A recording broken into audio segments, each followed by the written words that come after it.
It's really fun, and I think it would be kind of fun if you're a fan to watch because you you don't know. You have your solid performers that need to be there, right? But being able to win and having a lot of solid performances enhanced by, man, Tegan made those two big plays. He hit that big shot against Iowa State, or Strimlo. Man, did you see those two steals? I I love that about this team because they really have been selfless to coach the whole time, and I think it's a really beautiful just example of a team. And I think it's hard to do. I think it's hard to do when they come in because they're collective camps.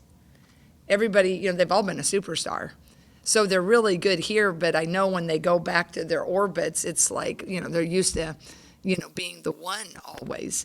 And I'm sure just appreciating that they've really understood that the strength of this team is every single one of them.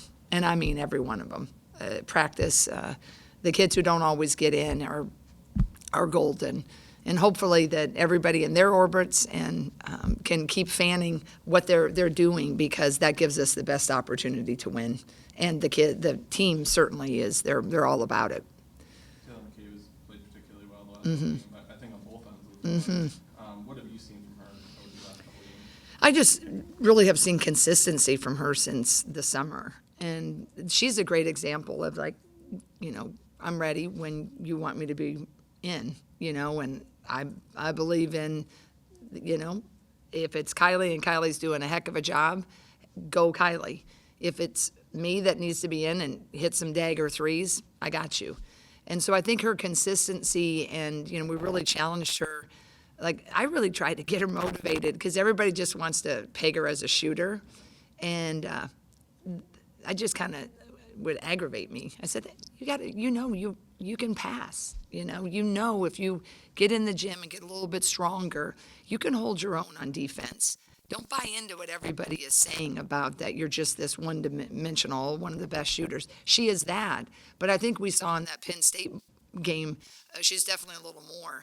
She's the one guard that had beautiful 1-to-5 passes to Hannah. Hannah got hammered, didn't get the three-point play, but Taylor's vision was as good as I'd seen it. I think the Penn State game was one of Taylor's very best games, if not her best game she's ever had. I know this program has kind of redefined what a quote-unquote big game is, but as big of a game could be on January 5th. A team that, confidence-wise can certainly gain a lot. Yeah. How much is this an opportunity to take? I think it's a great opportunity. But I think with our particular game, our team, and this league at this time, man, they're all big because I think the teams that understand that, like even at Penn State, I think, a general fan is like, well, they should win it. You should go there. I mean, Penn State is like, but there's just a lot of good players in this league and there's a lot of competitors and nothing is easy. So the big game, this game's big on Sunday because we got the one on when we play Wednesday, Tuesday, whenever it was. And so I think, and I know that's coach speak, but I really think in this league, when you only get a shot at anybody one time, it's like you can't, it's weird. You can't ever get that one back. Like Penn State, like they lost it, they can't think, oh man, if we go to Iowa, we do this, this, this. That's kind of the unfortunate part when the things get big, the conferences. So that game, thankfully, we got it. So, yeah, when you play a ranked team, a team as good as Maryland, as well coached as Maryland at home, that's a heck of an opportunity. And they pose a lot of challenges. To me, it's a vintage, Brenda Free's Maryland team. Tough, fast, really explosive. Got a couple of people that can hit the three, rebound like crazy, physical as heck. We're going to press you, going to play some zone. They're going to really, be tough, player to player. So we're going to learn a lot this Sunday. We're going to see how all the prep's been because this arguably will be the best team that we've played to date. What's kind of the logistics as far as the Bluder thing, as far as how that's going Yeah. the team going to be sitting on the bench or on the court with her? Yeah, What's that? I feel like, man, I haven't thought that far ahead, but I think it's going to happen all at halftime. So I feel like that. So we'll have to watch a lot of it on video. They might introduce her a little bit before so we can partake in that. But I think what they're going to do is they'll need a little bit more time at half. So, I'll get her with our team at some point. But, she remains as humble and I had to do some convincing. Marketing was like, she said she might be busy that day. And I'm like, I got it. And so, of course, Lisa's one of my best friends. I'm like, look, you need to do this. She's like, I did the football thing. I said, you weren't even there. Remember when the marching band did that? She was getting an award down in Texas. I said, you need to do this. I said, it's done. And it's alumni weekend, and she, just really shies away from it. And I know she doesn't want to be a distraction, but I said, hey, you're the reason I'm here. A lot of people are here, so she will be there. I think the shenanigans mostly will happen at halftime, but I'll get her with our team at some point. When you look at Maryland's starting lineup, and if it's the one from the last week, it's going to have 4 transfers in it, which is how Brenda Freeze has built some of her teams. That doesn't always work for teams that bring in that type of talent in the portal. What from your vantage point, why do you think it works for her? It really does with Brenda. Brenda's an excellent coach, great recruiter, knows her stuff. And so when she can get exactly what she wants and put it into what she does, and then they're seasoned players, that's the thing. If you get a player that, has been through it, right? They've had some of the ups and the downs at another spot, but their IQ is so high that there's not much explaining. It's just like, I want to do this, and they can do it because they've done it. Usually they've come from a pretty good school, but that IQ and their readiness, and she's just really, really good at, I respect Brenda a lot.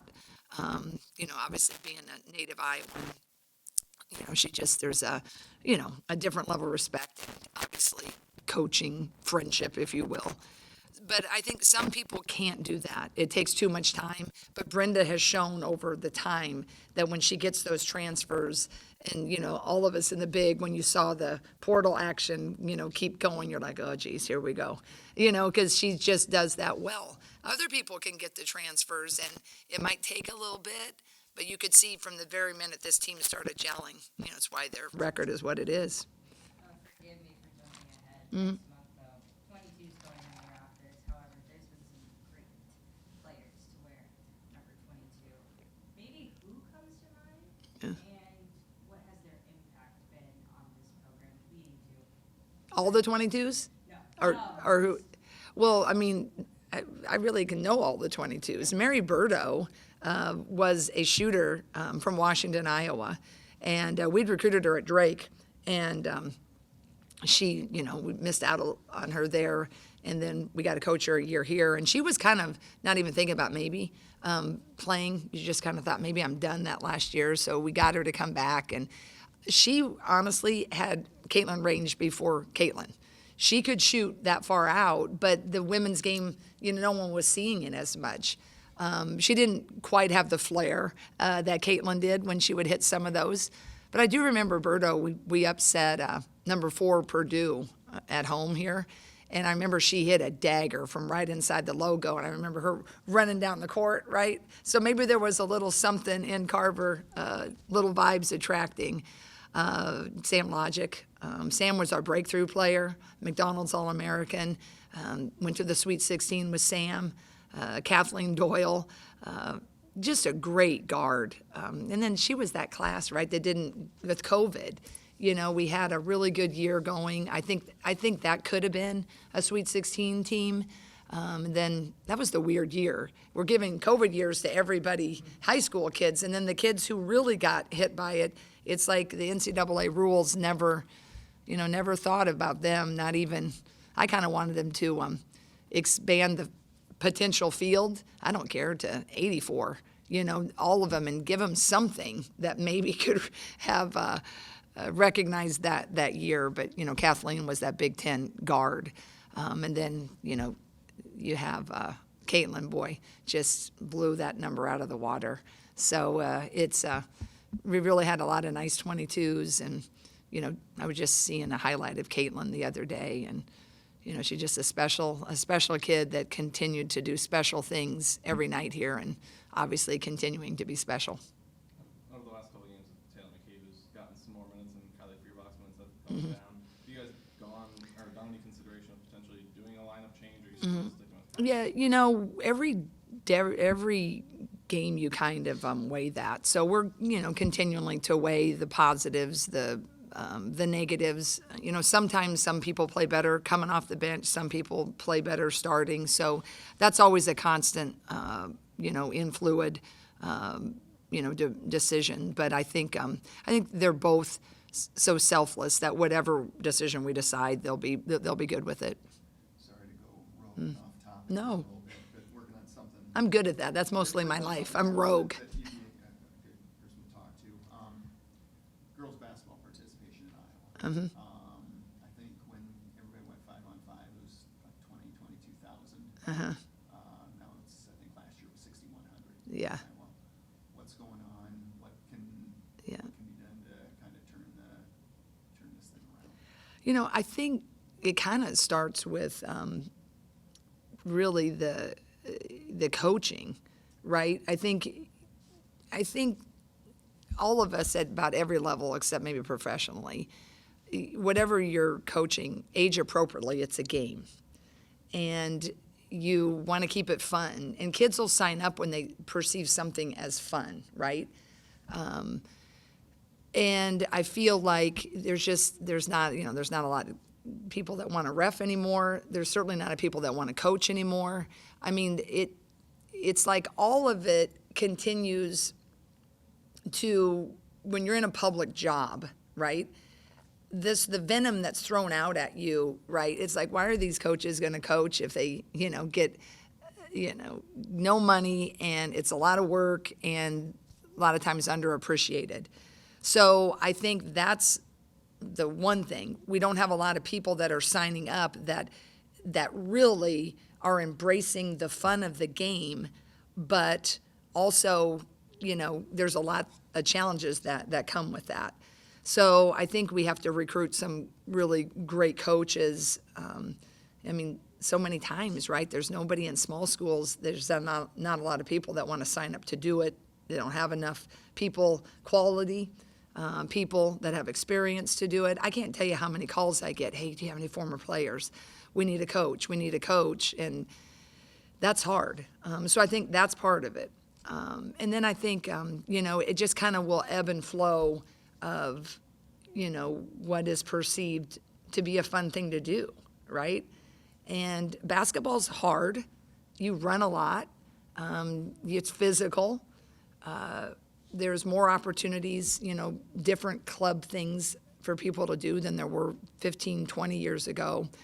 So I think there has to be, a lot more emphasis in communities when they're first, second, third, fourth, fifth graders, getting them interested in the game. Dribbling and pivoting, lower the hoops.